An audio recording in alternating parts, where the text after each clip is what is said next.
Hello, my name is Beth Kumar. I am one of the librarians at the GTU library, and today I'm going to be giving an orientation.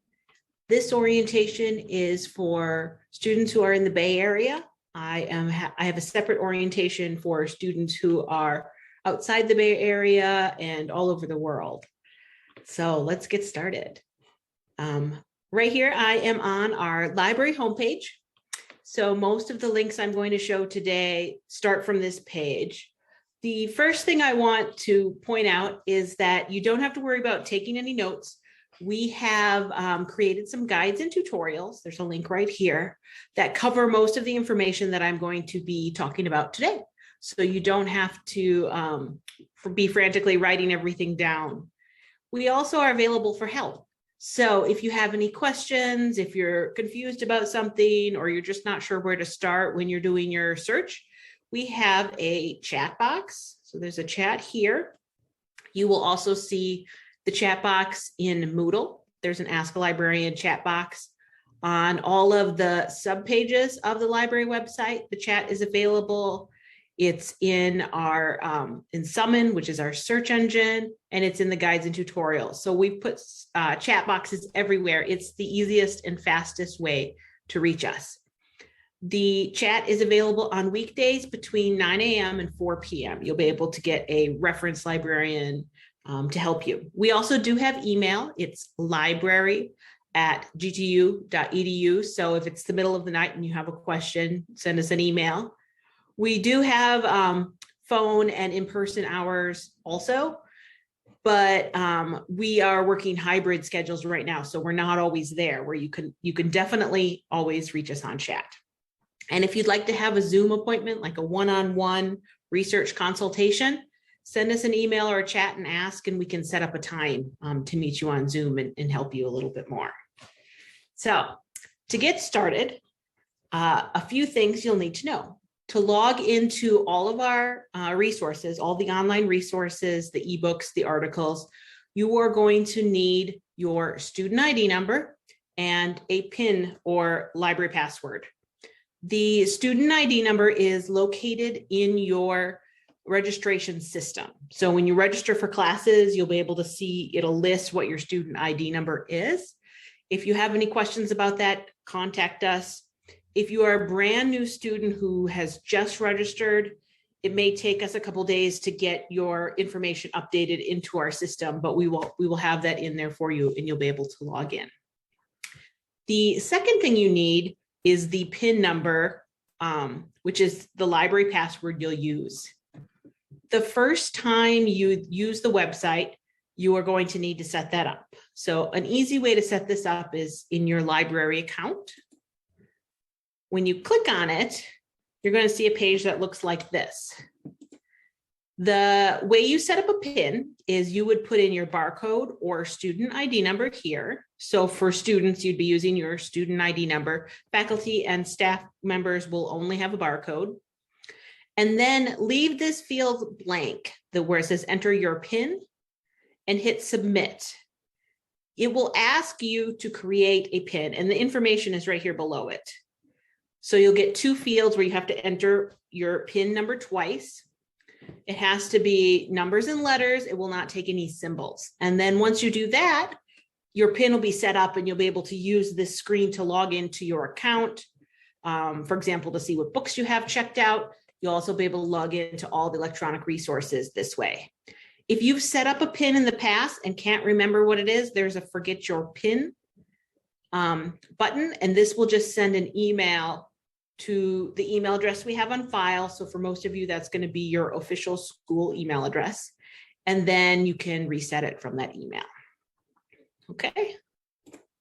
Going to go back to the library homepage. And again, you only have to set it up once, and then you'll use that number every time you log in.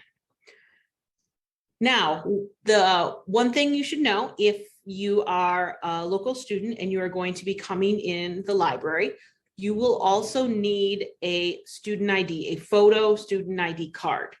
That is arranged with your registrar. So your registrar will ask you to send in a headshot, preferably on a blank background, and the cards will be printed for you and distributed. You will need a card to enter the library right now because we are not open to the public due to COVID restrictions. So students can come in, but members of the general public cannot. So when you come in, you will be asked to show your ID and your proof of vaccination, and then you can come in the library. There are no reservations. You can just come in during any of the open hours. You can see down here, these are today's open hours. We're on intersession, so we close at 5 during intersession. And as of right now, we are not open on weekends. So it's just intersession hours are Monday through Friday, 9 to 5. Contents. And you can skip ahead to any article that you want to.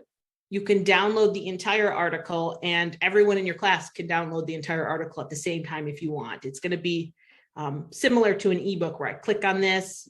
If I'm not logged in, it'll ask me to log in, but then I can download or I can read it on my screen. For physical books, when you click on the physical book, you're going to see it's displaying the call number, but you want to check the availability. So you'll definitely want to click on it. And the reason you want to check the availability is because you need to know, first of all, which library it's in. So this particular one is in our branch, but it could be at GTU. You want to also know if it's checked out. So this says here, it says available. So this one is on the shelf at SFTS. So if I happen to be in San Anselmo, I could go in, I could get it right away. If you are not there and you want to pick it up at the Berkeley, the main branch of our library, you can use this request button. You can also use this request button for curbside. So if there's any of these books that you want, but you don't want to come into the library, hit the request button. It's going to ask you which library you want to pick it up at. So do you want to pick it up in Berkeley, or are you going to pick it up at the SFTS branch library in San Anselmo? And then once you request it, you'll get an email when it's ready to be picked up. So for SFTS, if I was picking this up in Berkeley, we do have a van that goes back and forth. So you'd have to wait until someone brings it over on the van. If you're requesting a book, for example, from the Berkeley shelves and you're going to pick it up at Berkeley, it takes generally a day, a business day, for our staff to pull the list, to get all the books and to put them on the whole shelf. So you'll see the status will change. So it will no longer say available, it'll say on the hold shelf. And then when you log into your library account, it would also show that it's on the hold shelf for you. You'd also would get the email too, saying your book is ready, you can come pick it up. So those are different options depending on if you want to get the book from the shelf yourself or if you want to drive by and pick it up. For the curbside, you don't have to even get out of your car. You just pull up, and you would call the circulation desk, let them know you're outside at the curb, let them know what your name is, and they would pull the books off the hold shelf and bring them out to your car. So it's up to you. The nice thing about going in to the library is that you can see all the other books on that topic that are right next to it. So most of the students, when they come in for one book, they leave with a stack. So that's a really nice thing about it. Okay, and then you can see I still have selected physical books in library catalog. So then if there was another book that I wanted, I could click on this one. You can see this one is available at GTU. That's the call number and it's available. So if I did want to go over to the GTU library, I could walk in, get this off the shelf and check it out.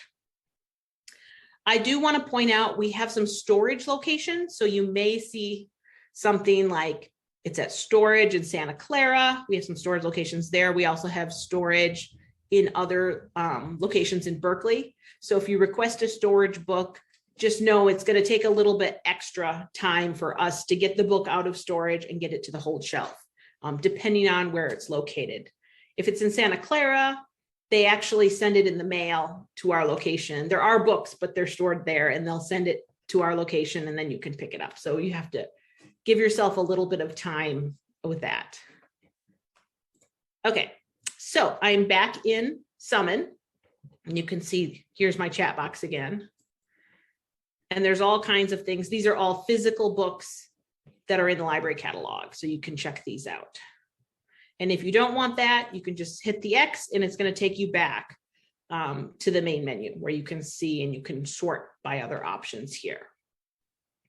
I want to show you a couple other things here. So let me just going to highlight, highlight the name of this journal.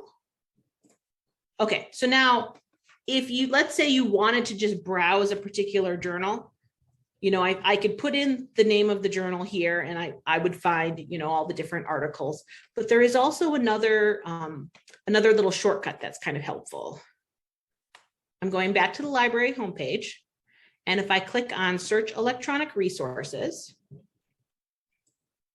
and I scroll down, we have some information here about different featured databases. And again, these databases are all within Summon, but there's this little shortcut here. We call it the EJournal Portal. So if you have the name of a particular publication and you just want to quick find out what years we have, this will show you what years we have online. So you can go in and you can just browse. You may just want to look at the most recent issue so you don't know what search terms to put in. So in the EJournal Portal, you will put in the title of the publication. So we're just going to paste one in that we have. So here is an example. This is the Journal of Religious Ethics. So what I wanted to point out is there are overlap. There's a little bit of overlap as far as which database we have it in. So this particular journal we have in 3 different databases. So if you're looking for the most recent journal, you'd want to click here in Wiley, which is one of our databases. If you're looking for some older ones, you can click in the Atla Religion database. So it's nice because you can see where we have them. The one thing to point out about the EJournal Portal is that this is only going to be the online journals that we have. We may also have many of these journals in print, but this is just showing you where we have them. It's going to be the fastest way to get in and find exactly what you want if you want to browse or if you're looking for specific years. Okay, let's go back here. I want to show you a little bit about how Zotero works. So I'm going to go into one of these journals and show you, you know, we're pretending that I'm doing some searches and finding these great journal articles. So this is again on the workshops page. So this is under workshops. And let me just click on one of these so I can go in to the particular journal. So this is opening up Wiley. And again, I've already logged in. I'm going to click on the most recent issue, which is the fall issue.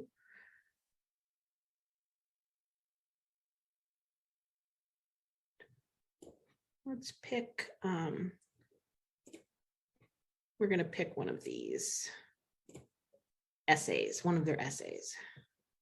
Okay, so what I wanted to show you is when you open up an essay, one thing that will do, and it might be kind of hard to see on here, is that Zotero is a piece of software that works with your browser. So when you're using Zotero, you can open up your browser, and you can also have the Zotero app, which is open in the background, and mine is open. I'm just going to bring it over to this screen so you can see it. And what it's going to do is, this is a little, what they call the Zotero connector. And if this article looks good, when I click on it, it's bringing it into the Zotero folder I have open. So you can see here, it brought it in. Here's all the information, the time, you know, the publication information. What this does is allow me to create a citation. So what I'm going to do is I'm going to bring over a blank document onto the screen so you can see it as well. And this works with, I'm using Microsoft Word, but it also works with Google Docs and other similar programs. So when I'm ready to actually cite something, it added a little Zotero tab here, and I can bring in my citation. So I'm just going to add a citation. I'm going to use Turabian.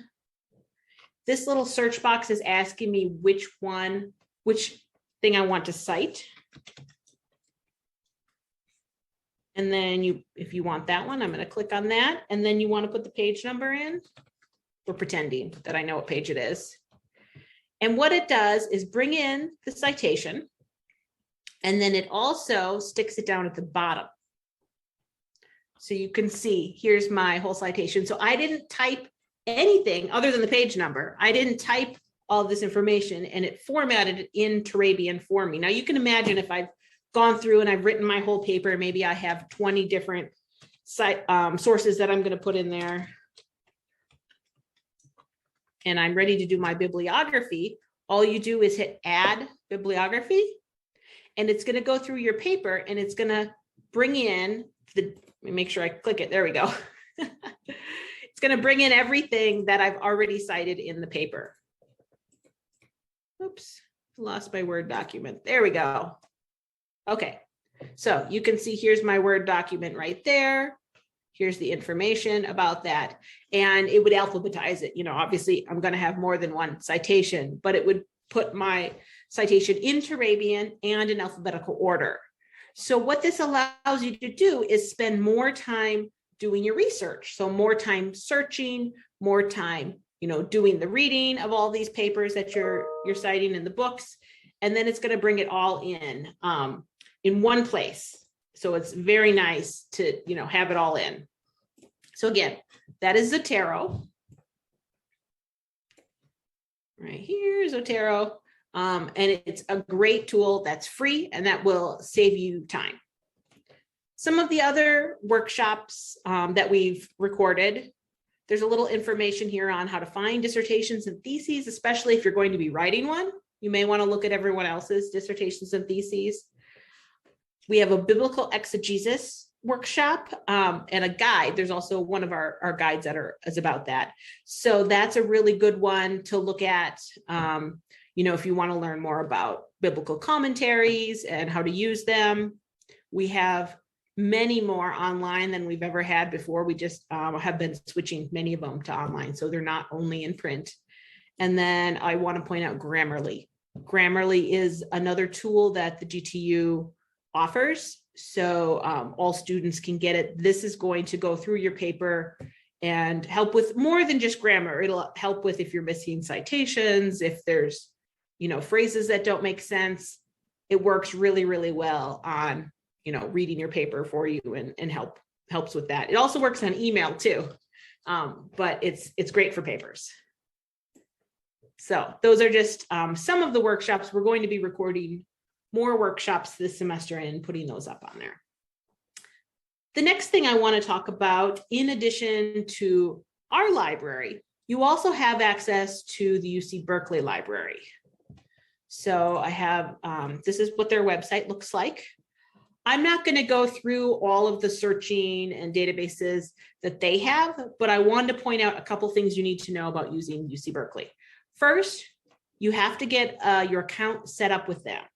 So there's information here under borrowing on how to set up things. And then one thing they also have they have a lot of very subject specific libraries. So you can see this is a huge list of different, you know, topics and things like that they have. So these are all really great, you know, especially if there's a particular subject you're interested in. I do recommend checking their hours before you go over there. Some of the libraries have limited hours due to COVID restrictions and staffing. So make sure that you check over there with theirs. And I should point out Moffitt Library, one of their libraries is under renovation this semester. So you can't physically go in that library, but you can get, you know, books from all the different libraries. So the things that you need to know about UC Berkeley libraries is when you go over there, you'll need to bring proof of being a GTU student. So you can bring your ID card if you have one. You can also bring a course schedule to show that you're enrolled. And let me just go to this page so you can look at it a little bit. And there's other information in there about using it. So here's information here about getting a card. There's information about checking out, things like that. So when you go into the privileges desk, that's the desk where they assign the cards. It's right next to the stacks in the Doe library. And if you have questions on how to get there, just chat us and we can help you get there. Once you prove you're a student there, then you can go in, you can browse their stacks, and you can use all of their resources while you're there. So you do not have you do not have remote access to the UC Berkeley Library. So you can't, use their databases from home unless you are cross-registered and taking a class there. But if you're just one of our GTU students, you have to go in and use their collections and use their resources while you're there. Okay, so that's one thing to know.